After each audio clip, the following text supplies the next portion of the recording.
Brandon with The Chosen Prime here, and we are finally back with another video. Apologize for the long delay, but let's take a look at X-Transbots MX-47 Ron. Ron is X-Transbots' take on Ironhide, as you can see here. You got a very tuned look to him, but you've got some cool toy-like accessories that come with him as well. So we're going to take a look at both modes here today. I'm not going to transform this guy on camera because I'm going to leave that to the experts and try to show you all of the accessories and some comparisons today. So let's get into it. We'll take a look at everything that comes with this guy, and then we can kind of get into some of the features and show you how they work. So first things first, faces, heads. We've got a comic head here with the red face and the yellow eyes. They also have included another face for that head, or I suppose you could use it on the existing head as well. I don't think there's a whole lot of difference in the crest, to be honest. It just gives you the option to put it on very simply by just swapping the whole head. We've got 4 G1 style faces with the silver faceplate. This is your yelling, emotive face. We've got a kind of questioning, looks like wants to say something, but did not get it quite out of his mouth. And then you have your stoic face here. And the one that he has on is also stoic, more of like a flat face. So that's the options for faces, heads. We can jump into the weapon set. You've got one G1 toy style pistol here. This actually I'll get in to show you in a few minutes. Interchangeable on the battle deck here. You also have 2 G1 style pistols. This is the animation style pistol with the blast effect. So these just go on the end. There's a little hole here that pops on there, just like we've seen on a lot of other figures. So you get 2 of those and 2 effects. So if you want to put those in play, you can certainly do that very simply by just putting that out there and popping it on. Next thing we'll take a look at here, I'll set these off to the side for the moment. We'll take a look at the skis. Every Transformer needs water skis. So this is a vital accessory that is now included with Ron here.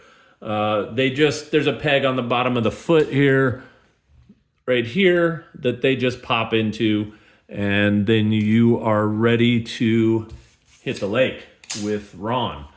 So we'll set these off to the side again here. The next thing up we have is the jetpack. So jetpack comes with 2 really nice blast effect accessories that just pop right off. And you can set those, you can kind of turn those how you want them, depending on what angle you want to show those at, because they are a little more wide this way than this way. So to get that on our test subject here, they made a really nice system on the back. Here's the back plate. Here are 2 channels. This pops right into those 2 channels and is super sturdy. There's nothing about that that's going to pull it off. In fact, you kind of want to work it back and forth to get it off without disrupting the entire thing. So again, with the jetpack, the other purpose for the jetpack that they give you is on the battle station. The jetpack can actually attach to the back of the battle station, and then it can go really fast. So we'll come back to that in just a second. They also give you his water cannon. This is another easy attachment to go right up here in this slot. So if you so wish to have him spraying water, you can do that. They did not give any kind of effect or anything that I can see that goes in this port. So you might have to wait for the aftermarket for something like that if you wanted a water effect out of there, or maybe a flame, whatever you like in your collection there. This gun has a little pivot right here, so you can move it at whatever angle you'd like to have that at to situate there. The next thing up, this guy was off camera, sorry. This is his flamethrower. So this backpack is another simple design with the channels. So we can show you, we just pop that in here and on it goes. This was a good move, I think. The way that they designed this channel, this pops in really well. You can hear it click. It holds in there very well. So that makes the storage of it very nice. And as far as throwing the flamethrower in his hand, it fits very well and easy. The hose is posable and rubber, so it's just flexible. It'll do what you would like it to do to give him any kind of pose you might want for the flamethrower.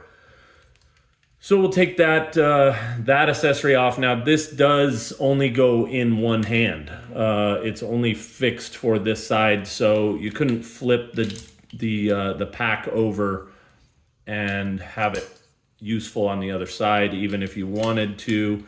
Not because of these channels, because you can do it if you wanted this hose up in the air and wanted something like that. You just can't utilize it that way. So that's the flamethrower backpack at its value there. Obviously you can see the ab crunch is present.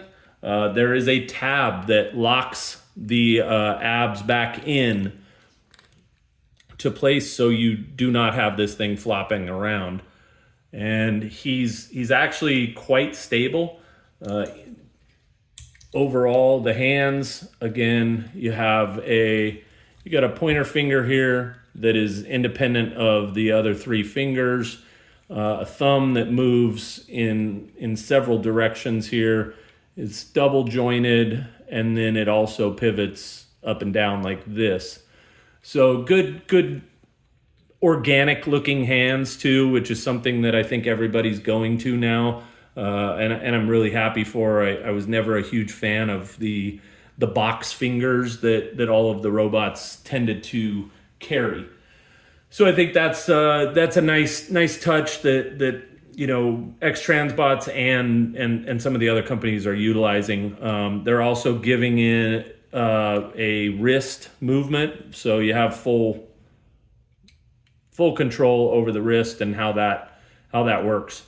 So I like that as well.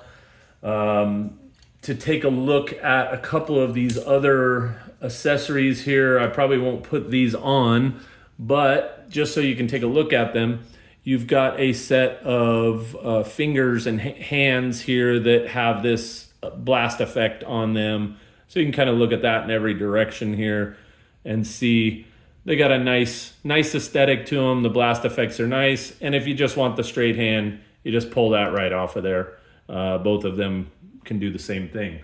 So you got more options. I believe that these also can attach to the repair bay or battle bay here in some capacity. I think they go on. Oh yeah, they go right back here.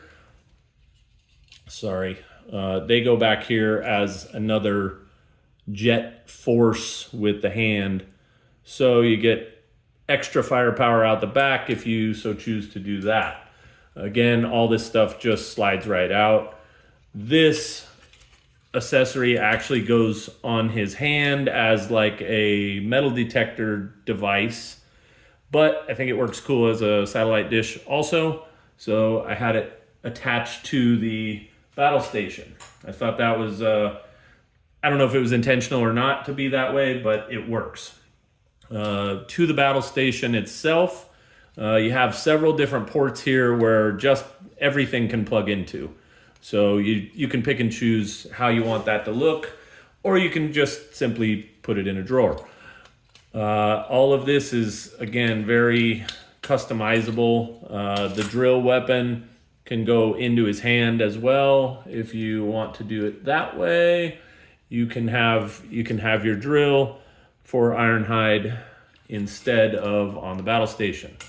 I think we already touched on this, but we'll do it one more time. I'm not gonna let this fire, but this does fire out. It is spring loaded, and there's a button right here that fires this missile off. It locks in good, but there is a button that fires it. This comes off, this little antenna satellite dish comes off and can go into his arm on both sides.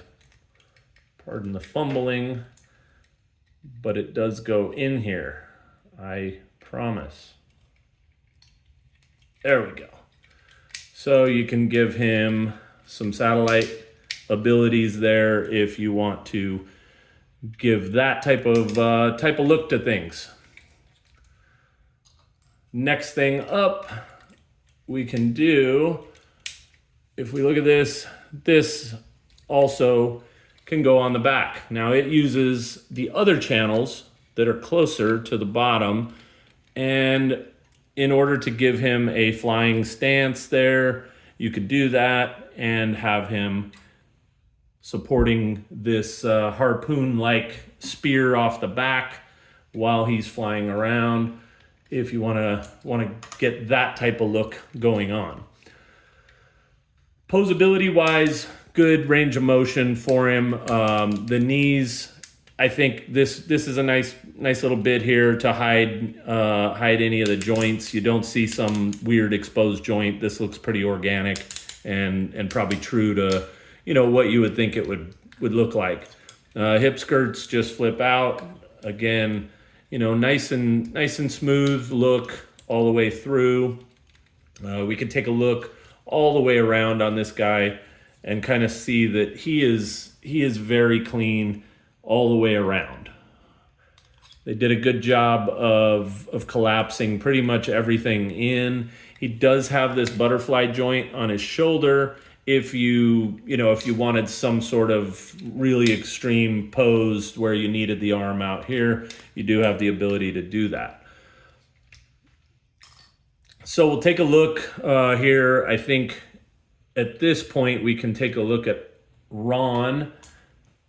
We'll get the battle bay off and we'll take a look at Ron with Masterpiece Ironhide. Now, this does not have the Shadow Fisher kit on it. This is as the figure came from Takara. So you've got these beautiful hip skirts here that seem like they should go away, but they're just there. This guy is definitely looking a little long in the tooth these days. Size-wise, Ron is a little bit bigger, which I think is something that everybody is probably okay with. I think the general consensus was Ironhide was a little on the small side. And kind of to segue into that, we can put him with Optimus here and see that size works out pretty good. And we'll throw a Jazz in the mix as well. I think that this is something that the size, the bulk of him looks a little more cohesive with everybody else. And I'm definitely pretty happy with that. I like the Toon aesthetic that we have here with Ron, with the flat front. It's nice. It cleans up very nice.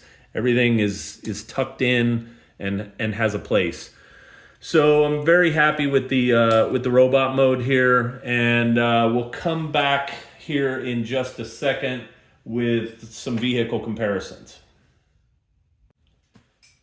Okay, we're back. We've got it in vehicle mode. We've got some comparisons available here. So we're gonna take a look at these. First, I wanna give you a look at the full Monty on the battle station here. You got pivoting here, pivoting here. Everything else is pretty much stationary. Plenty of thrusters in the back and plenty of firepower in the front.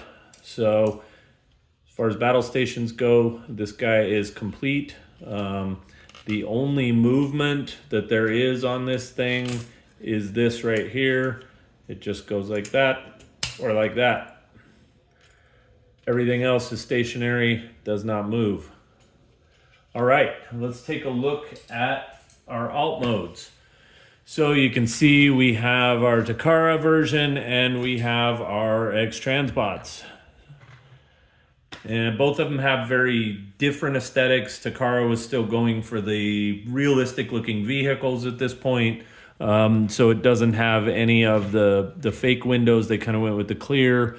You also have the original Ironhide face in here. Nice little homage to the toy. You got no mirrors on this guy. You do have folding mirrors on Ron.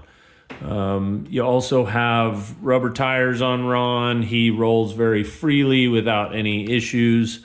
No sticking on any sides here. You have the sunroof that kind of sits at this angle. I have not played with this a lot to see if this can go flush. I assume it probably can. I just didn't tear it back apart to take a look. So your bumpers, everything on this guy is still have a toy type look, but you have those animation looking windows with the sky blue paint all the way around. You can tell this guy cleans up real nice. There are a couple of tabs here that you want to push these in once you get this guy transformed. These go out and they actually help lock the body in place, the upper body in place when you're in robot mode. So if you look at the size comparisons, they're pretty close. Just fractionally different in dimension. The front end on it has a little different shape, I would say.